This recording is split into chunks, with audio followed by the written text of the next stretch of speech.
నమస్కారం హెచ్ఎన్9 టీవీ ప్రేక్షకులకు స్వాగతం.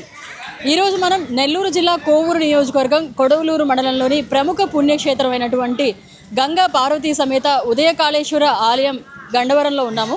మహాశివరాత్రి పర్వదిన సందర్భంగా ఆలయాన్ని అంతా కూడా ముస్తాబు చేశారు. ఇక్కడ ఆలయానికి వస్తుండగానే రాగి వేప చెట్టులు చాలా పెద్ద వృక్షాలుగా ఇక్కడ దర్శనమిస్తున్నాయి. లోపలికి వెళ్ళి స్వామివారి టెంపుల్ గురించి, టెంపుల్ యొక్క విశిష్టత గురించి తెలుసుకుందాం. సూర్యకిరణాల అభిషేకం ఇక్కడ ప్రత్యేకత. నెల్లూరు గండవరం శివాలయ అద్భుత చరిత్ర మీకోసం. నెల్లూరు జిల్లా కొడవలూరు మండలంలోని గండవరం గ్రామం శతాబ్దాల చరిత్ర కలిగిన గంగా పార్వతీ సమేత ఉదయకాళేశ్వర స్వామి ఆలయానికి ప్రసిద్ధి. 12వ శతాబ్దంలో చోళరాజుల కాలంలో నిర్మితమైన ఈ పురాతన శైవాలయం శివరాత్రి సమయంలో నిర్వహించే రథోత్సవానికి ఇసుకేస్తే రాళ్లంత జనంతో వైభవంగా ఉంటుంది. గండవరం శ్రీ ఉదయకాళేశ్వర స్వామి ఆలయం చోళరాజైన కులోత్తుంగ చోళుడిచే సుమారు క్రీస్తు శకం 1182లో నిర్మించబడినట్లు చరిత్రకారులు చెబుతారు. ఇక్కడ ఆలయ గోపురం మొత్తం కూడా తెల్లరాయితో నిర్మించబడింది. మీరు చూస్తే కనుక చివరి కలశం వరకు కూడా తెల్లరాయితోనే నిర్మించబడింది. ఆ విజువల్స్ ఇప్పుడు మీరు చూడొచ్చు.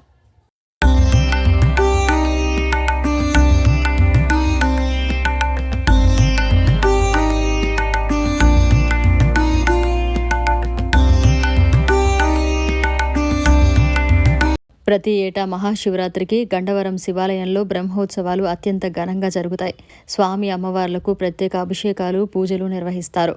ఈ బ్రహ్మోత్సవాల్లో భాగంగా నిర్వహించే రథోత్సవానికి పరిసర ప్రాంతాల నుండి వేలాది మంది భక్తులు తరలివస్తారు. ఇది నెల్లూరు జిల్లాలోనే ఒక విశేషమైన ఆధ్యాత్మిక యాత్ర.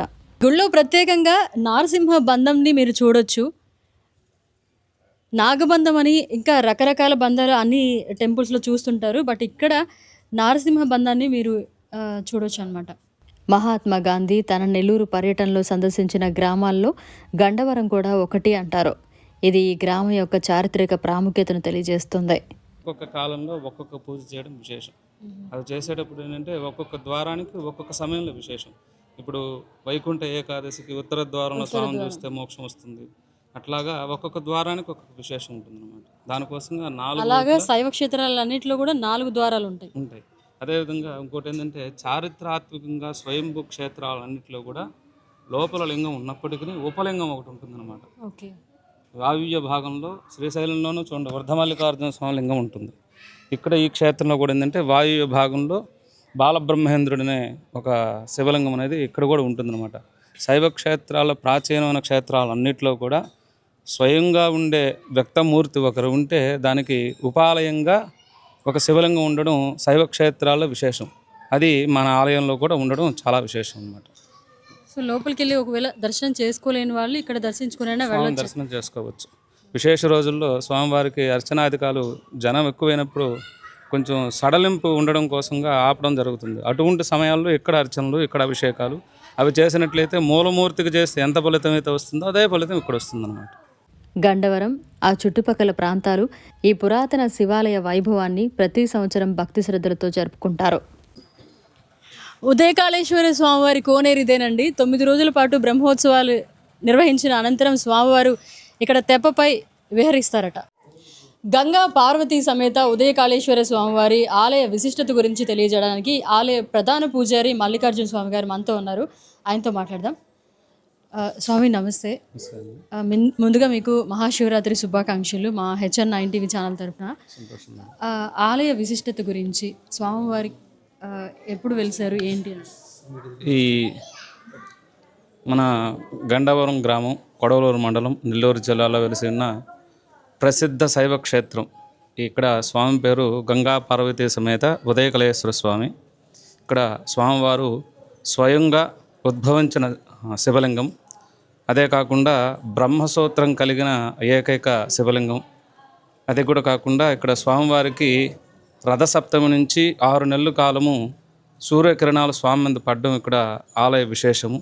అదేవిధంగా హీతి బాధలు, ఆరోగ్య సంబంధమైన సమస్యలు ఉన్నవాళ్ళు ఇక్కడ కానీ స్వామివారిని సేవించినట్లయితే ఆ ఆరోగ్య సమస్యలన్నీ కూడా తీరుతాయని ఒక ప్రగాఢమైన విశ్వాసం చాలామందికి జరుగున్నాయి. అదేవిధంగా ఆరోగ్యం భాస్కరాదిత్యేత్ అంటే సూర్యుడిని ఆరాధిస్తే ఆరోగ్యం చక్కగా కుదుటపడుతుంది. ఈ భానుడి యొక్క కిరణాలతో ఉదయించాడు కాబట్టి ఈయనకి ఉదయకాళేశ్వరుడు అని పేరు. ఈ స్వామిని కానీ అర్చించినట్లయితే సూర్యగ్రహానికి సంబంధించిన దోషాలన్నీ పోతాయని ఇక్కడ ఆలయ విశేషం పురాణాల ద్వారా తెలుపబడుతుంది. అదేవిధంగా ఇక్కడ ఆలయాన్ని మీరు గమనించినట్లయితే స్వామివారి విమాన శిఖరం మీద దేవతామూర్తులు విగ్రహాలు ఉండడం ప్రతి ఆలయంలో చూస్తూ ఉంటారు. కానీ ఈ ఆలయం భగీరథ శాసనాల్లో 2వ దేవస్థానంగా ఇక్కడ శాసనాల ద్వారా తెలుస్తుంది. దానికి ప్రామాణికంగానే ఆలయ శిఖరం మీద దేవతామూర్తులకు బదులు ఋషులు తపస్సు చేస్తున్నట్లుగా మనకి ఒక ధ్యాన ముద్రలో ఉన్న భంగిమలు ఈ ఆలయం విమాన గోపురం మీద కనపడడం చాలా విశేషం. ఎందరో మంది ఈ ఆలయం విశిష్టత గురించి తెలుసుకొని రీసెర్చ్ కూడా చాలా చేసి స్వామివారి యొక్క వైభవాన్ని తెలుసుకున్నారు. ఈ ఆలయాన్ని క్రిమికంఠ చోళుడు అనే ఒక చోళ మహారాజు నిర్మించినట్లు చారిత్రక ఆధారాలు తెలియజేస్తున్నాయి. అదేవిధంగా ఏకశిలా తల్పంతో అంటే ఒకే రాయితో కూడిన ఆలయాన్ని పైన కలశంతో కలిపి మొత్తం ఆలయాన్ని కూడా ఒకే రాతితో నిర్మించడం ఇక్కడ చోళుల యొక్క శిల్పశైలి చాలా అద్భుతంగా ఉంటుంది. ఈ ఆర్కిటెక్చర్ మొత్తం కూడా క్రిమికంఠ చోళుడికి స్వామివారి కల్లో కనపడి ఈ భాగంలో ఈ విగ్రహం ఉండాలి, ఈ భాగంలో ఈ ఋషి ఉండాలి, ఈ భాగంలో ఆయా ప్రదేశాల్లో ఉండవలసిన విధి విధానాలన్నీ కూడా స్వామివారి కల్లో కనపడుతూ చెప్తూ ఉండడం. అదేవిధంగా ఆ క్రిమికంఠ చోళుడనే రాజు ఆ శిల్పులకు చెప్పి అదేవిధంగా స్వామి ఏ నమూనాతో చెప్పారో అదే నమూనాలో ఆ ఆలయ విమాన శిఖరాన్ని చక్కగా చెక్కించడం, అదంతా కూడా ఇంటర్లాక్ సిస్టంతో ఈ గుడంతా కూడా నిర్మించడం జరిగింది. అదేవిధంగా ఇక్కడ అమ్మవారు కూడా చాలా శక్తివంతంగా ఉంటుంది. ప్రతినిత్యం కూడా స్వామివారికి అమ్మవారికి విశేష పూజాది కైంకర్యాలు జరుగుతూ ఉంటాయి. అదేవిధంగా మాఘమాసంలో వచ్చే బహుళ నవమి నుంచి పాల్గొన శుద్ధ విధి వరకు శివరాత్రి బ్రహ్మోత్సవాలు 9 రోజుల పాటు ఇక్కడ అత్యంత అంగరంగ వైభవంగా జరుగుతూ ఉంటాయి. అందులో భాగంగా రేపు మహాశివరాత్రిని పురస్కరించుకొని స్వామివారికి విశేషమైన పూజలు, అభిషేకాలు, అదేవిధంగా స్వామివారి యొక్క కైంకర్యాది అర్చనలను కూడా జరగడం. రాత్రి 11 గంటల నుంచి ఆలయ శుద్ధి కార్యక్రమం, 12 గంటలకి లింగోద్భవకాల అభిషేకము, అభిషేక అనంతరం వెండి నంది సేవ, చారిత్రాత్మకమైన చాలా విశేషమైన వెండి నంది సేవ. ఈ నంది సేవను చూడడానికి ఎక్కడెక్కడి నుంచో భక్తులు విచ్చేసి ఆ నంది సేవ స్వామివారి నంది సేవ మీద దర్శనం ఇచ్చేంత వరకు ఉదయం నుంచి రాత్రి వరకు కూడా చాలా ఓపికగా సహనంగా వేచి ఉంటారు. నంది సేవను చూసిన తర్వాత స్వామివారి యొక్క సుందర రూపాన్ని దర్శించుకొని ఆ ముక్కుబుళ్ళన్నీ కూడా చెల్లించుకొని స్వామివారి యొక్క కృపకి పాత్రలు అవుతూ ఉంటారు. అదేవిధంగా 16వ తారీఖు సోమవారం స్వామివారి కళ్యాణోత్సవం సాయంత్రం 8 గంటల నుంచి ప్రారంభమవుతుంది. 17వ తారీఖు మంగళవారం రోజు ఉదయం రథోత్సవం, సాయంత్రం తెప్పోత్సవం, అదేవిధంగా మిగతా ఉత్సవాలని కూడా జరుపుతూ 18వ తారీఖు సోమవారికి త్రిశూల స్నానము, అదేవిధంగా అశ్వవాహన సేవ, ధ్వజ ఆవరోహణతో ఈ ఉత్సవాల్లో తుదిఘట్టం ముగుస్తుంది. 19వ తారీఖు ఉదయం స్వామివారికి విశేష అర్చనలు, అభిషేకాలు పూర్తయిన తర్వాత సాయంత్రం ఏకాంత సేవతో ఈ బ్రహ్మోత్సవాలన్నీ కూడా సమాప్తి అవుతాయి. ఇక్కడ ఆలయంలో జరిగే ఈ పూజాది కార్యక్రమాలను కూడా శైవాగమ విధానంగా చాలా శాస్త్రోక్తంగా ఆచరించడం ఇక్కడ గొప్ప విశేషమని అందరికీ తెలియజేయడమైంది.